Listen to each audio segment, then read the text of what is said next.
I have positively burnt off all of my hairs. Oh no, that's not good. Oh, dang, I'm bleeding again. It's already hair popping sharp. Hey, it's Nolan here. In today's video, I'm going to be using this piece of steel, and I'm going to forge into a Kiridashi. This is the design I want to go with, but as you can see, my piece of steel is way too big, so I'm going to cut this up before we start forging. A Kiridashi is a Japanese knife, and it's a very simple design. It's used to help craftsmen like woodworkers, leather workers, and many others. Their simple design makes them really easy to make, and they have a single bevel, which is a unique feature to many Japanese knives, which makes them highly efficient.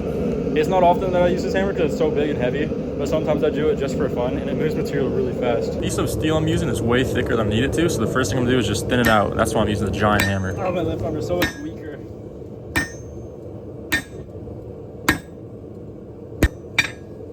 Yeah, I'm going back to the lighter hammer.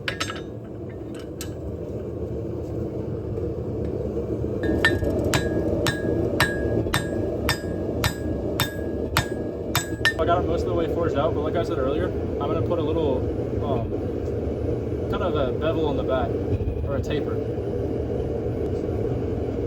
Like I said earlier, I'm going to put sort of a taper on the back, almost like up here on the edge, but it's going to be going the other direction, just so it's all kind of aesthetic. So I'm going to use the hardy tool to cut that off again. Now it would be a good time to actually tell you who I'm making this knife for. This knife is going to Mr. Blake McFarland. He was a former MLB player and the pitcher for the Blue Jays. Nowadays, he spends his time making wooden sculptures, and you probably know him from the channel BM Sculptures. His stuff is some of the most crazy things I've ever seen. His videos are some of the most inspirational to me out there as a craftsman myself. Just watching him and what he's been able to achieve is super inspiring. So a huge thank you for Mr. Blake for this opportunity, and make sure to go check out his channel and subscribe. I could watch this clip right here for hours. It's so satisfying watching the material actually move in real time. This hammer that I got from Jasper Her Ironworks works amazing. You can really see I can isolate the material great, and it moves metal so fast.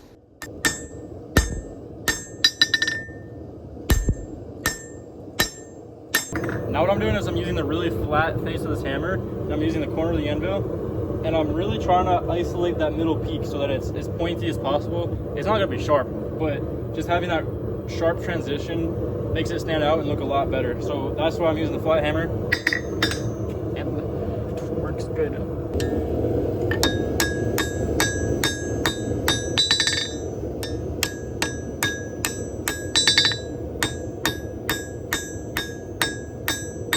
I'm trying to be as precise as possible right now. I can watch when I hit it with my hammer, I can see where the little hammer blows leave little marks. So I kind of chase that all the way up to the peak until I see it going flat across. And I'll alternate sides. But I think it's looking pretty crispy. I got to clean up in here now, make it more rounded and look better.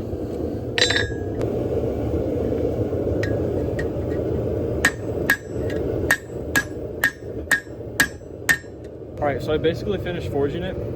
It's pretty close to the final shape. There's just a few little things that I want to tweak. And I also want to use a little ball peen hammer to add forged texture all over it. I've done it before on some of my knives, and I think it looks really good. Gives you kind of that old traditional hand forged look. And that's what I'm going to do now. And then we'll straighten it, and I'm finished.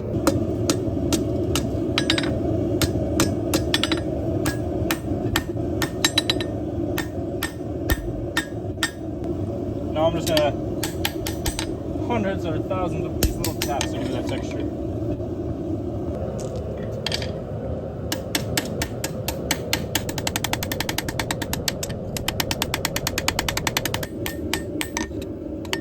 I also want to make sure that I get inside the handles and stuff. That'll just make it look a little extra.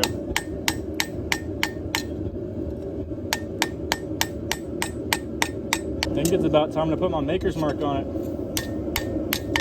I was just straightening it a bit, and sometimes when I focus a lot, I'll like stick my tongue out like that, and a piece of scale just popped up and landed in it, and it surprised me. Kind of tastes like charcoal. I was kind of debating where to put my maker's mark on this, but I'm thinking right up in here, going up and down like this would look pretty cool. So that way when you hold it, it's like right around where your fingers would go. Because if it were like down here, it would just look kind of out of place, I feel like.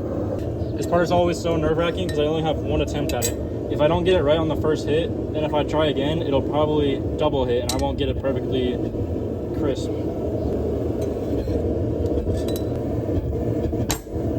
Oh no, that's not good. Just kidding. Came out perfectly crisp. Gonna give it a last few super light straightening heats. Let's make sure I got all the little bends out, because I'm not gonna grind on this at all. How I leave it right now is how it's gonna stay forever. So I wanna make sure it's really dialed in.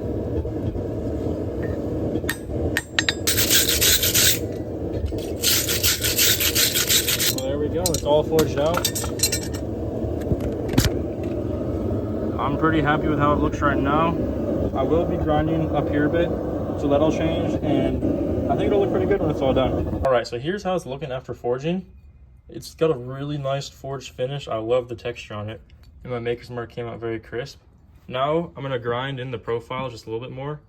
Gotta make that tip more pointy and make sure that edge is perfectly flat. I'm using a very worn down belt for this because I don't need anything super sharp. I'm just doing a small area, so it moves pretty fast even though the belt's so worn down. And with a worn down belt, it's typically a little bit more flat. Because with a brand new belt, you can wear down areas faster. And when your belt gets worn down in certain areas, then it'll actually grind your material unevenly. Okay, so I got this all ground and it's profiled how I want it. Tip is nice and pointy, got the edge all flat. But as I was grinding it, I was kind of holding it and just feeling it. And I think the handle's too long. See how much is sticking out of my hand if I choke all the way up on it? So I'm thinking I'm probably gonna have to probably gonna cut off like an inch from the end here. And I want that angle to match the same angle as the edge. So I'll cut it something like that. And I think it'll just make it look a lot more aesthetic and it'll also feel good in the hand. I've been sitting here for like 5 minutes just rolling this back and forth because watching the light reflect through those little forge marks is just mesmerizing to me.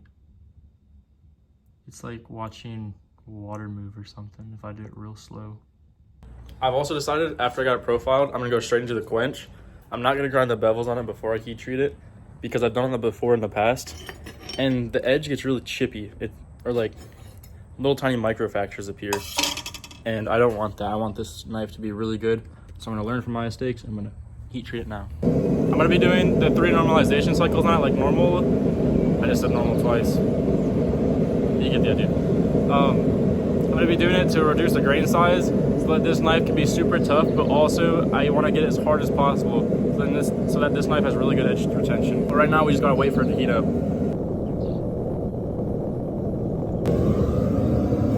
This is always so terrifying, picking up and moving my whole quench tank. If I drop this, that's like $100 of oil down the drain.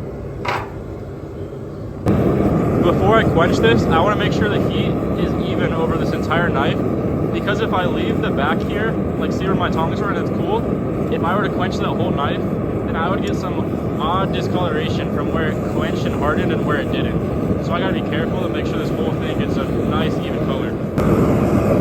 Here's the first normalization cycle, and the next 2 are gonna get progressively cooler and cooler. All right, this guy has been normalized 3 times and it's all ready for the quench. So we're gonna put it in and we're gonna get it up to its austenizing temperature. We got it heated up, and I'm just gonna slowly move it back and forth so that the whole thing gets up to the critical temperature. So that when we quench it, it's all at the same temperature.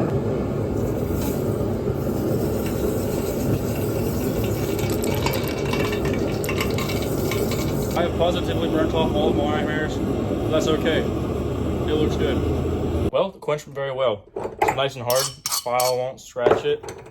And it's straight. I wasn't really worried about it warping, but that's good. Next thing we have to do is grind the bevels and make it sharp. Previous Nolan, like 2 years ago, made a Kiridashi. And this one, I mean, it works good. I use it all the time. It's just, it's a little ugly. And I ground the bevel on the wrong side because they're a single bevel knife. So this one, I need to make sure to do it on the flip side. That way, I keep it true to its original design. Grinding knives after the quench is a lot more painstaking just because it feels like you're making no progress at all because of how hard the steel is now. But it's worth it in the end. I'd rather have a harder time grinding the knife than having the knife warp on me or have a bad heat treat because the edge was too thin. Okay, after a really, really long time on the grinder, got it all polished. Well, not polished, it's ground and it's really sharp just off the belt. And I took it to 320 grit. And I'll show you what I used. I modified my old belt sander and used the disc sanders so I could ensure that it was perfectly flat so that I have a little bit less work to do on the stones. which is what I'm about to do now. Kind of modified it by taking off one of the parts, and I put a new sanding pad on it. I used 320 grit, and that helped me get a really flat surface, so that when I go to the stones, it'll be that much easier and it'll save me hopefully some time. Now that I've all sanded up, I can use the wet stones and really refine that edge. Look how much is left. I've used almost this whole stone.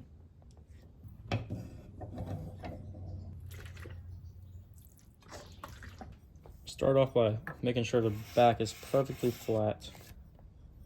Yeah, it's actually very flat already. There's only one low spot right there.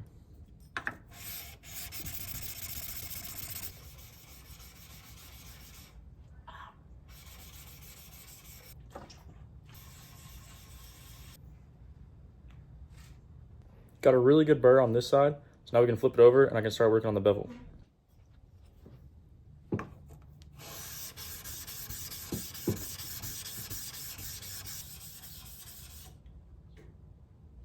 Oh dang, I'm bleeding again. How does this keep happening? I just rubbed my fingers raw on the stone. I don't know if y'all remember last video, but the same exact thing happened to me. Got good contact everywhere with a 1000 grit stone. You can see everything's nice and even now.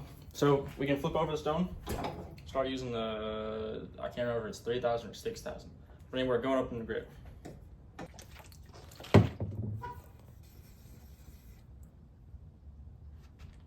We've got a couple high spots, it looks like. But overall, we're looking good. This shouldn't take like too long. Last time I sharpened something like this that was single beveled, it took me 8 hours. I'm not trying to do that again. Hopefully this time we can keep it to like an hour, 2 hours max. Okay, after an extremely long time, I finally got it fully sharpened. It took so long, I split it up between a couple different days just so I didn't burn myself out. But it's extremely sharp. Let me check this out. Oh, I ripped it a little bit, but you can see like I was doing it fast. Like it's just like a laser. Let's see if I can go all the way through. Oh, I ripped up the bottom again. That's user error. That's not me, or that is me. That's not the knife. I promise you this knife is crazy sharp. I don't even have to try. Like I'm scared to look at this thing wrong or it'll cut me. A lot of people were saying they want to see the hair tests more because they think that shows how sharp it is. So here we go. One clean cut and it just takes all the hair off and it's away. It's hard to tell because my hairs are so little on my arms, but it's just taking all the hair off. So the very last thing I have to do on this thing is clean up the surface finish from the quench because it got all these weird little bumps. So I'm gonna use a wire brush on the drill press, see if I can't get all that off. The wire brush will just make it look a little bit better anyways. I don't think I've actually shown you guys this yet. This is one of my new tool benches, or toolbox I should say. It's an old jewelry box that I found for free on Facebook Marketplace. Holds all of my files, more files, just precise measuring stuff, more files. Here's my drill bits. This is what I was after. But the thing is, it's just really pretty and it works great.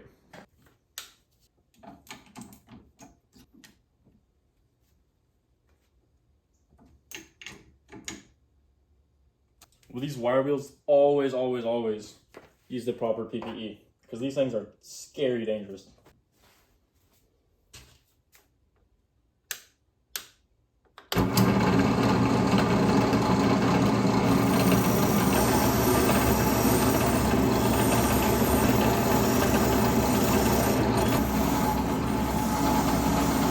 The very last thing I have to do on this before it's all done is I'm just going to put a protective coating of oil on it because I don't want this thing to rust on him.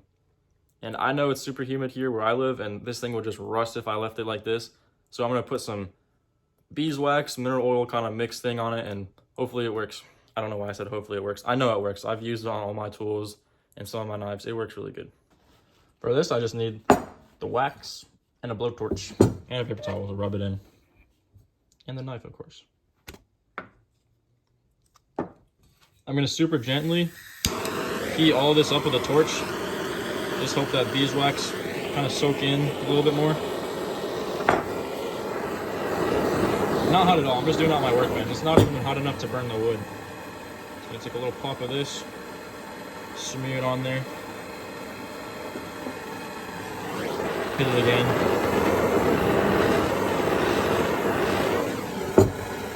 And then I'll just let that solidify and buff it off with the paper towel.